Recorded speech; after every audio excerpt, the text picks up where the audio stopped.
കുടുംബശ്രീയുടെ സംസ്ഥാനതല ഓണം വിപണന മേളയ്ക്ക് പത്തനംതിട്ടയിൽ തുടക്കമായി. മേളയുടെ ഉദ്ഘാടനം തദ്ദേശ സ്വയംഭരണ വകുപ്പ് മന്ത്രി എം.ബി. രാജേഷ് നിർവഹിച്ചു.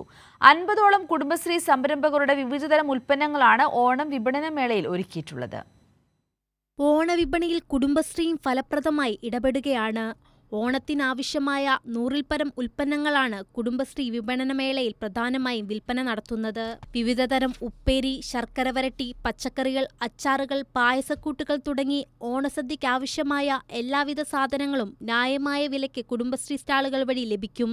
ഓണം വിപണനമേളയുടെ സംസ്ഥാനതല ഉദ്ഘാടനം മന്ത്രി എം.ബി. രാജേഷ് നിർവഹിച്ചു. അതിലൂടെ കുടുംബശ്രീക്ക് റെക്കോർഡ് വിറ്റുവരവാണ് കഴിഞ്ഞ വർഷം ഉണ്ടായത്. അത് 23.22 കോടി രൂപയുടേതാണ്. സർവകാല റെക്കോർഡായിരുന്നു അത്. ആ റെക്കോർഡ് തകർക്കാനാണ് ഇത്തവണ കുടുംബശ്രീ ലക്ഷ്യമിട്ടിട്ടുള്ളത്.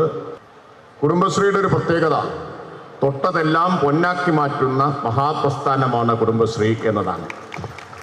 സംസ്ഥാനത്താകെ നടത്തുന്ന മേളകൾ വഴി 30 കോടിയുടെ വിറ്റുവരവാണ് ഇത്തവണ ഓണക്കാലത്ത് കുടുംബശ്രീ പ്രതീക്ഷിക്കുന്നത്. 50-ൽ-പരം കുടുംബശ്രീ സംരംഭകരുടെ സ്റ്റാളുകളാണ് മേളയിലുള്ളത്. സെപ്റ്റംബർ 14 വരെയാണ് വിപണനമേള. കൈരളി ന്യൂസ്, പത്തനംതിട്ട.